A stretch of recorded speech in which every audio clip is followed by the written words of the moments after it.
36 take on New York sports. It is Tuesday, December 28th. Hope everybody had a wonderful holiday. A lot of stuff to get to. It's been, I guess about a month now since I've been on. Obviously, with the holidays and work and everything, it's just been, pretty tough. But I'm here today, squeeze in a little bit of time with you guys, and lots of stuff to talk about. Let's see. The first thing is when we were last on, MLB was approaching the lockout, and I don't think we even got a chance to speak about some of the moves that the Mets made. I know we didn't get to talk about the Scherzer move, which was, kudos to them and Steve Cohen, right? This is what every Met fan has dreamt about pretty much. You move on from the Wilpons with their, what is it? The alligator arms. They can't reach into their pockets. And Stevie Cohen comes in and he says, listen, I want to win. I'm going to spend money to do it. And I'm going to go out and get people that I need to get. And he did.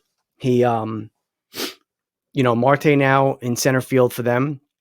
Obviously, Scherzer, the big signing, which really shocked the hell out of me because, all the talk you hear about that was, okay, he doesn't want to play on the East Coast, blah, blah, blah, even though obviously he was with the Nationals, but he preferred a West Coast team. So that's why when he got traded to the Dodgers, it's like, okay, well, he'll stay with the Dodgers.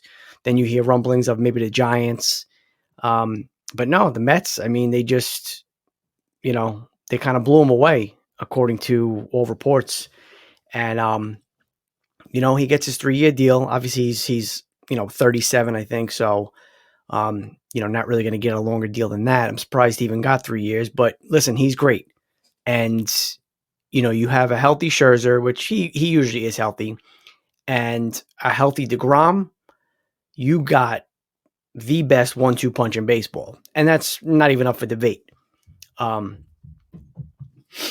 The one thing that I don't want to hear, though, is, okay, now the Yankees are the little brothers. Listen, I understand the Yankees have done nothing, okay? Okay, I don't want to say nothing. They re-signed Aaron Boone to a 3-year deal, which, you heard people like ready to drive off a cliff when that happened. Everybody pump your brakes, okay? They also re-signed Joely Rodriguez. Okay, great, no big deal. Correa's still out there. Story's still out there. Freeman's still out there, even though I cannot see him leaving Atlanta. But you never know. He got his World Series now, so, maybe he wants to come to the Bronx. Who knows? Obviously, Rizzo's still available. And then the talks on the trade market is obviously Matt Olson. The Yankees need to do, I don't want to say they need to do something. They need to do a few things. And they got to be big things. They got to be smart things. And what I don't want to hear is Andrelton Simmons at shortstop. I don't want to hear it. I know he's fantastic defensively. Okay? I get it. Wonderful. The guy can't hit his way out of a paper bag. Okay? I think my 3-year-old hits a wiffle ball better than he does. We need, obviously, shortstop is a defensive first position, but when you have a Carlos Correa out there, when you have a Trevor Story out there, that's the kind of big impact players that this team needs, hopefully to get us over the hump.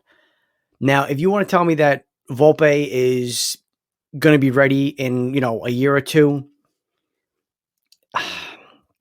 listen, as much as I would love to see, homegrown Yankees come up, a la Jason Dominguez as well in a few years, I'd much rather have a sure thing, okay? And Carlos Correa is a sure thing. As much as I despise the guy, okay, for everything that happened with Houston and all that, he's a fantastic player.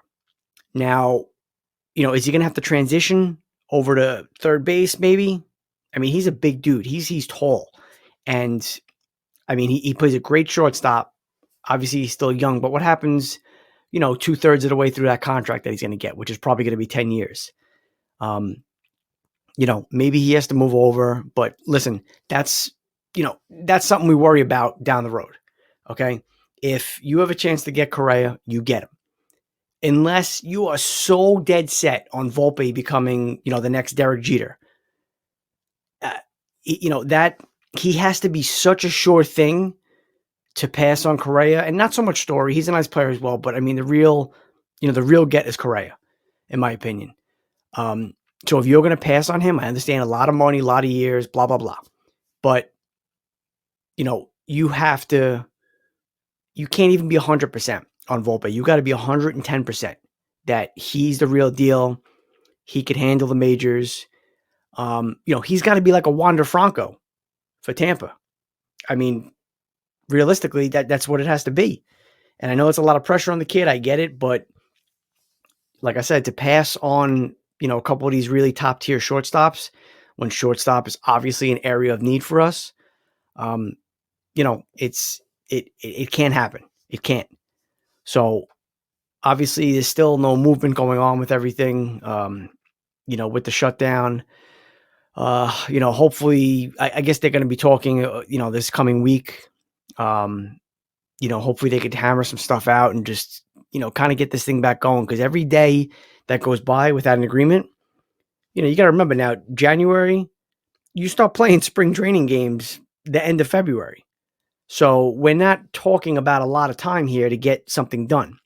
Now, again, I'm sure the bulk of the stuff is kind of, agreed upon at this point, but, the financial stuff and the, what's the word? The, like when does the clock kick in for like the, for the rookies and the kids down in AAA and all that sort of stuff. So those are the details that, again, it all comes down to money, but they got to be hammered out and soon, or else we're really looking at a, push back to the start of the season or at least spring training. And, with everything else that's going on with all these other leagues, that's the last thing we need right now. And on that note, I'll be transitioning into the NHL, which is back from their little COVID hiatus. And I think it's been 11 days since the Rangers played or something. It's just been brutal. Because me being a Giant fan, I got to be stuck watching that garbage, that crap, and Joe Judge. But we'll get to him later on. But so the Rangers do play tomorrow night. They were supposed to play last night. We understand everything got pushed back again. I have a few issues here. Now, this is, it seems every debate, no matter what it is, if it's a sport-related thing, if it's not, whatever sort of, thing that goes on, that conversation you want to have with somebody, it seems that it always goes back to, COVID, and you gotta, I believe in this, I believe in that. And listen, everybody's entitled to their own opinion. Okay. And, I don't like to get involved in it. And, I really try not to. And it's a very touchy subject. And listen, I haven't tested positive for it or anything, but I'm pretty sure I have had it because my 3-year-old had it. My brother's had it, my wife's had it. But, I know people who have passed from it, and, it sucks. I get it. The issue is, I understand we're trying to learn on the fly here with the quarantining and the, asymptomatic and blah, blah, blah. But the bottom line is, if 100% of the NHL is vaccinated, or I should say 99.9%, however you want to do that, because I know Bertuzzi's not. He's the only player in the league that's not, apparently. But you're still getting all these positive tests. Now, my question is, how many of these players are showing symptoms? And if you just go ahead and test people when they have, the onset of symptoms, obviously we know that those numbers are going to be much lower. And again, not to say that, you can't spread it without symptoms, this, that, the other thing. Obviously, you can spread it no matter what. But this has been going on way too long. Okay. And it's going to be here for God knows how long, probably the rest of our life, just like the flu. Okay. And I'm not saying, oh, it's just like the flu. It's the same as the flu. Okay. It's again, I'm not getting into that because I'm no doctor and I don't want to even, head down that road. But my thing is being realistic about it. It's going to be here. So we have to figure out a way to, have some real life. We need to have a sense of normalcy. And sports, even though it's fun and games, it brings a sense of normalcy to a lot of us, me included, obviously. And to not have that, or, to have it taken away, or, to not, I don't know what the right word is, but it's frustrating, and obviously it's a big deal. But, my thing is, if you're a quote unquote high risk, you're an elderly person, this, that, the other thing, yes, protect yourself, get, all sorts of, get the vaccine, the booster, everything, wear your masks. But, these are world-class athletes. Okay. Probably some of the most healthy people out there. And, if they come down with the flu, they can just, come back the next day and play if they want, because, or if they have a cold or poison ivy or whatever, they can come back and play if they're able to. And it screws everything up with, the expansive testing and all this stuff. I just, it's selfish, I guess, to a point. But again, it's, being a realist. If this is going to be with us for a while, we need to figure something out, and quick. Again, it's a learn on the fly. I get it. But, now you have these taxi squads, right? Now the NHL has agreed to have taxi squads again, 6 players or whatever it is. So, okay, let's look at this now, right? I saw this today. We have the taxi squad. Where is it? Blah, blah, blah. But they're postponing already the Islanders and Red Wings tomorrow. So we're going to allow you to have a taxi squad of 6 players. So, no more postponements or cancellations or whatever happen. But we're going to cancel tomorrow's game anyway. So what exactly is the point? And we also have a lot of, there's a lot of issues too now being, Canada and US. Crossing the border now. How long do you got to quarantine for? Now there's they cut the attendance in a bunch of the Canadian, stadiums, the arenas. So it's that's another, that's throwing another wrench into the already, ridiculous, cluster, what, that we have going on. And it's again, the biggest thing to me is a sense of normalcy. And again, I know there's not going to be a full sense of normalcy, but, and I always think of like my kids. All right. I have, my second to youngest kid is in 1st grade, and, she's only known masks in school. And it's brutal. You can't get that social interaction that you need. You can't, again, normalcy, a sense of normalcy. And it just doesn't, I don't know. It's again, it's going to be here with us. Let's figure out something, and fast. Okay. We've had enough time now. Let's get going. Okay. And it can't be, oh, the NFL, I think they got 97 or 98% of the players vaccinated. NBA. And it's like, okay, now, since the CDC now recommends that, asymptomatic people can,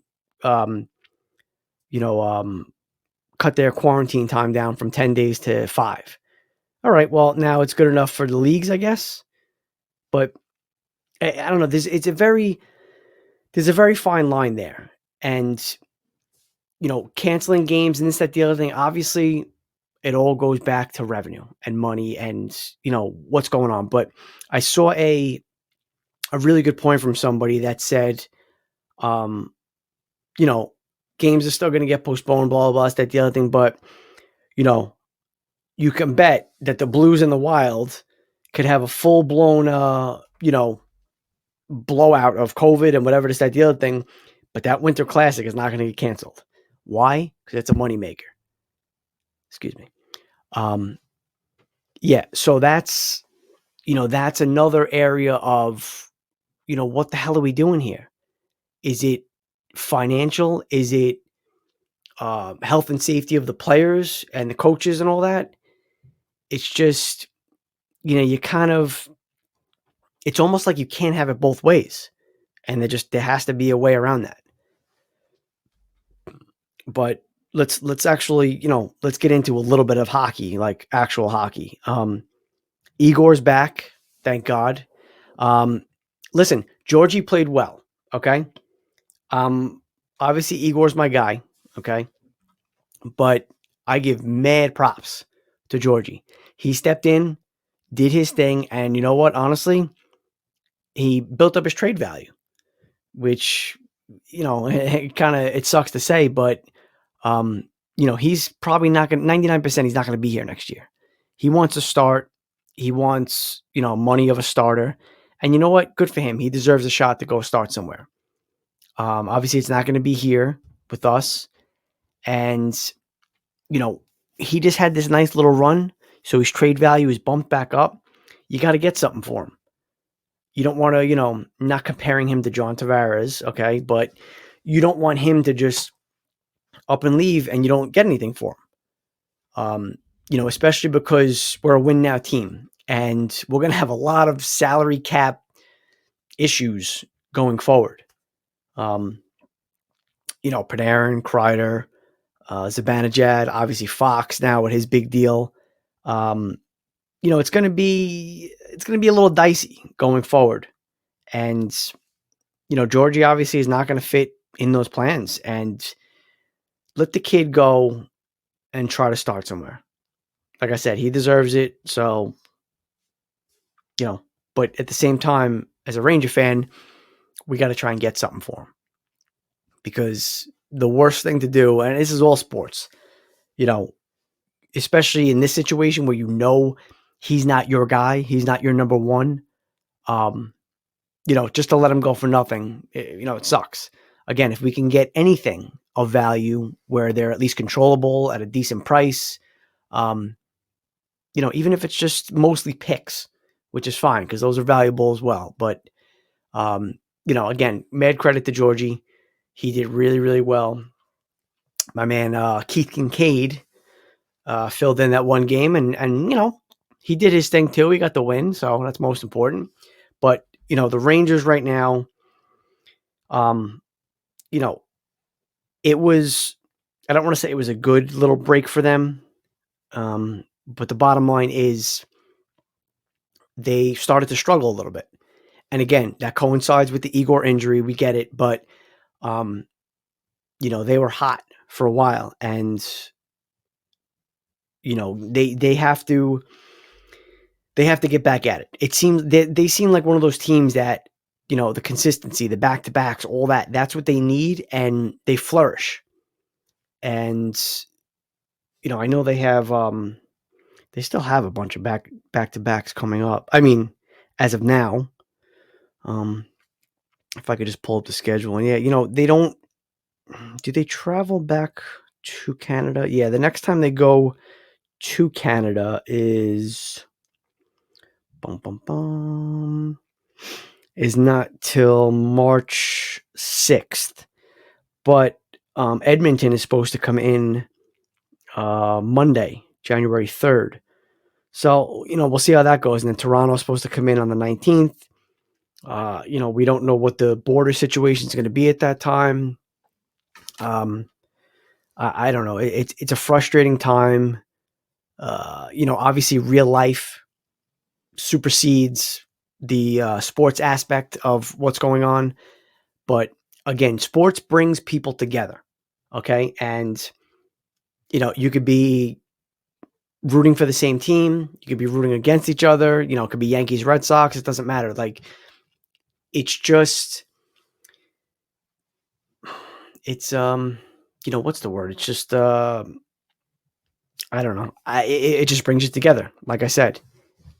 And without that, the sense of normalcy just isn't there. And I don't know. It's pretty brutal. Speaking of brutal, the New York Football Giants. Now, I know that they've said already, Joe Judge, Daniel Jones, they're coming back. Ugh, I don't know. Let me pull up something here real quick on the Giants. And 34-10 loss to the Eagles. Now, the Eagles, I believe, were 7-7 at that point. They're now 8-7. The Eagles are not a great team at all. And I was reading some stat. I think Joe Judge has like 5 20-plus point losses since he's been here, in 2 years. And I think over a 5-year span before that, the Giants had like 6. It's just, 4-11.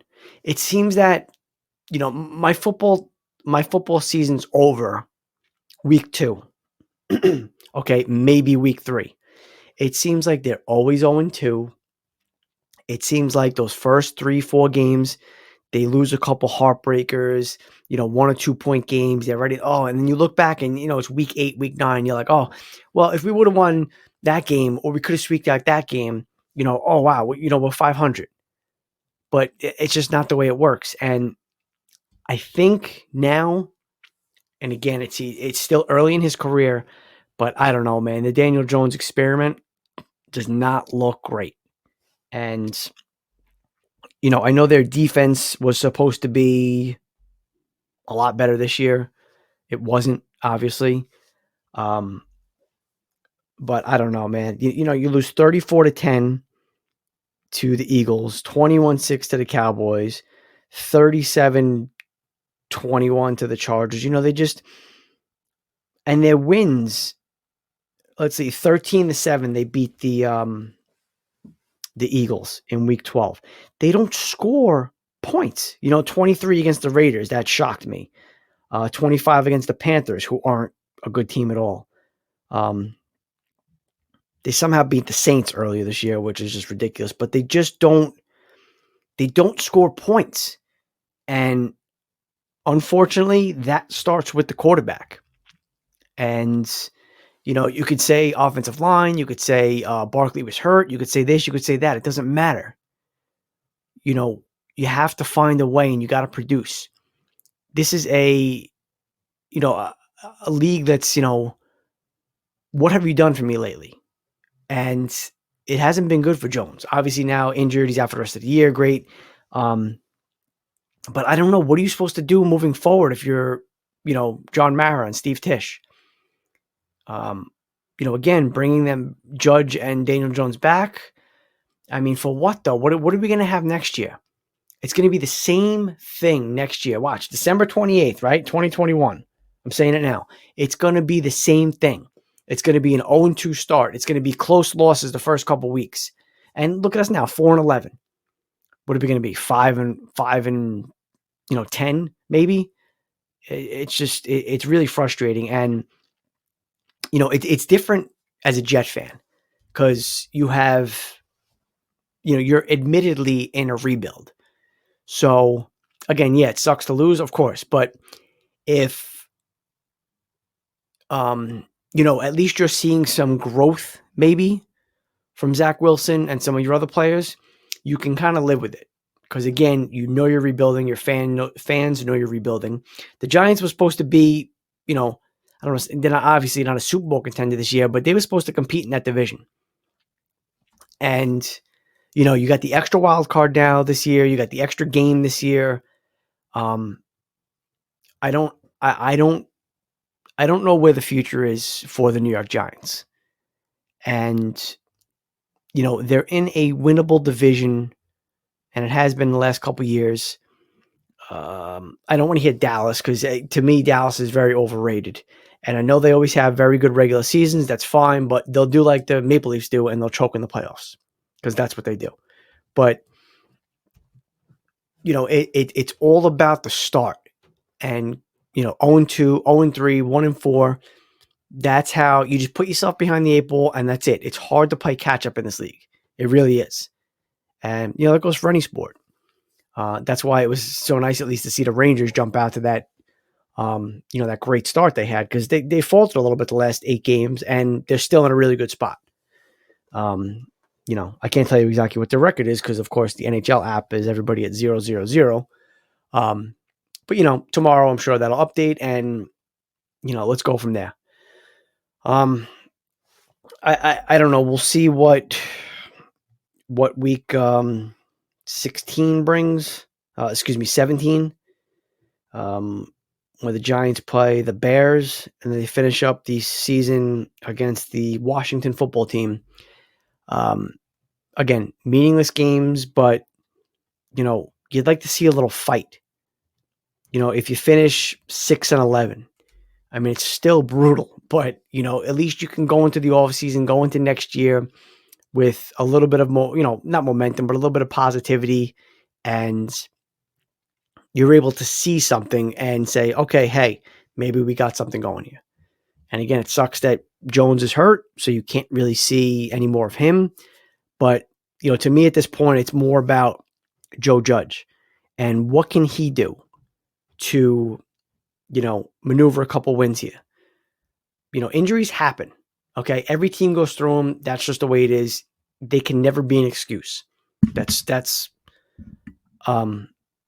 just, you have to play the hand you're dealt, and good coaches find ways. And obviously right now, Joe Judge ain't looking like a good coach. We'll see. Maybe he proves me wrong next year. I pray to God he does. But if I'm a betting man, I'm going to go with he will fail again next year. And believe me, I'm not rooting for it. I'm a huge Giants fan, and, I need the Giants to do well. The Yankees have been frustrating me the last couple of years. Obviously, regular season into the playoffs, that's great. That's what you need. That's what you want, the consistency. The Rangers got me really excited this year. Hopefully there's, some momentum to build, and, maybe there's a surprising run in us. But, that remains to be seen. All right, episode 36 in the books. Glad to just be back. I'm going to, again, try to get in a little more consistently into the studio, into the back of my garage. But it is actually a studio. Once the NHL gets rolling again, once the, Major League Baseball lockout gets going, we really got some stuff to talk about. We'll have a lot of fun doing it. So until next time, guys, check me out on Twitter and Instagram, Take on NY Sports. And, until next time, be well.